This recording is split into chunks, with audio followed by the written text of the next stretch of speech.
Draw பண்ணுறது ஏங்கிற பாயிண்ட்டை சென்டராக வச்சுட்டு பியை ரேடியஸாக வச்சு என்ன பண்ணுங்க அப்படின்னா ஒரு ஆர்க் ட்ரா பண்ணுங்கள்.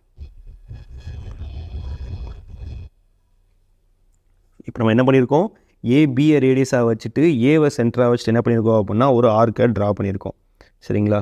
தென் நெக்ஸ்ட் என்ன அப்படின்னா ஒரு ஸ்ட்ரெயிட் லைன் ட்ரா பண்ணியாச்சு. இந்த ஸ்ட்ரெயிட் லைன் பிங்கிற லோக்கஸில் இன்டர்செக்ட் ஆகிற பாயிண்ட் தான் என்ன அப்படின்னா உங்களுக்கு B1 டேஷ் உங்களோட ட்ரூ லைன். ஸோ இதில் என்ன பண்ணிக்கலாம் அப்படின்னா ட்ரூ லைனை ட்ரா பண்ணிக்கலாம். நெக்ஸ்ட் என்ன அப்படின்னா ஃப்ரண்ட் வியூவிலேருந்து draw line again same arc draw பண்ணிக்கணும். ஆர்க்கு எப்படி ட்ரா பண்ணணும் அப்படின்னா ஏ டேஷ் பி டேஷை ரேடியஸாக எடுத்துகிட்டு ஏவை சென்டராக எடுத்துகிட்டு என்ன பண்ணணும் அப்படின்னா ஒரு ஆர்க்கை ட்ரா பண்ணணும். நீங்கள் காம்போஸ் வச்சு நீட்டாக ட்ரா பண்ணிக்கோங்க. ஆர்க் ட்ரா பண்ணணும். ட்ரா பண்ணதுக்கப்புறம் என்ன பண்ணணும் அப்படின்னா ஒரு ஸ்ட்ரெயிட் லைன்